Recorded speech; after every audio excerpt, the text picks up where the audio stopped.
Hello friends, welcome back to my channel जहां आपको variety thriller stories सुनने मिलेंगे। तो चलिए कल की अधूरी कहानी पूरा करते हैं। तो हम कहाँ थे?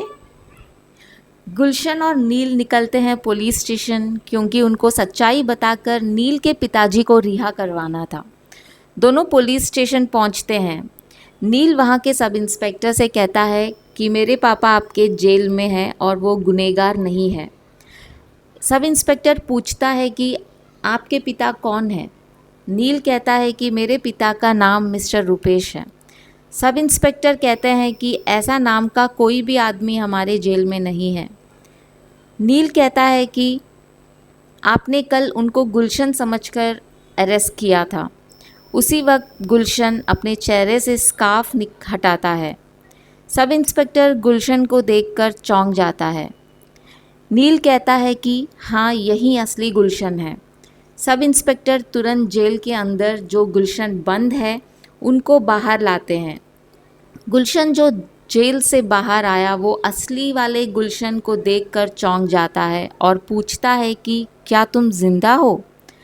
उसके बाद इंस्पेक्टर रुपेश अपने चेहरे से मास्क निकालता है जो पहनने पर बिल्कुल गुलशन जैसे दिखता है।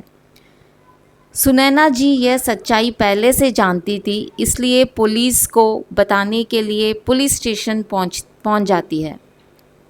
थोड़े ही देर में शांति जी भी पहुंच जाती है।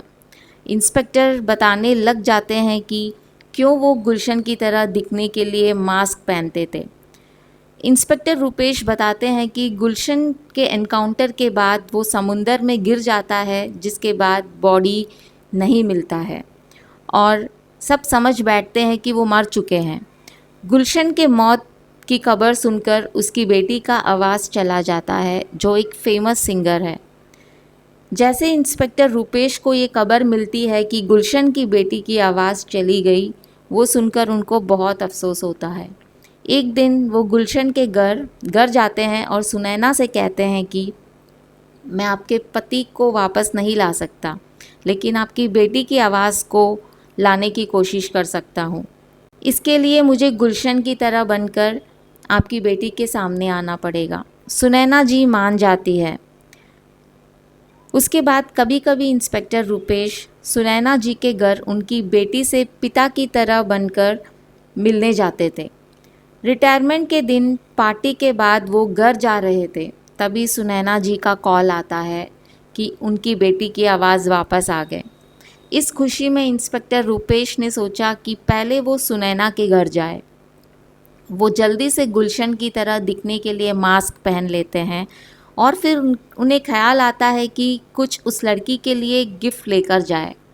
वो बिना मास्क निकाले ही शॉपिंग करने के लिए गाड़ी से उतरते हैं, कुछ सामान खरीदते हैं और फिर तभी कुछ अंडरकवर एजेंट्स उनको देखकर गुलशन समझकर अरेस्ट करते हैं। इस तरह इंस्पेक्टर रुपेश पुलिस स्टेशन में सब कुछ बता देता है और फिर गुलशन से पूछता है कि तुम जिंदा हो, फिर अपने परिवार से मिलने क्यों नहीं आया?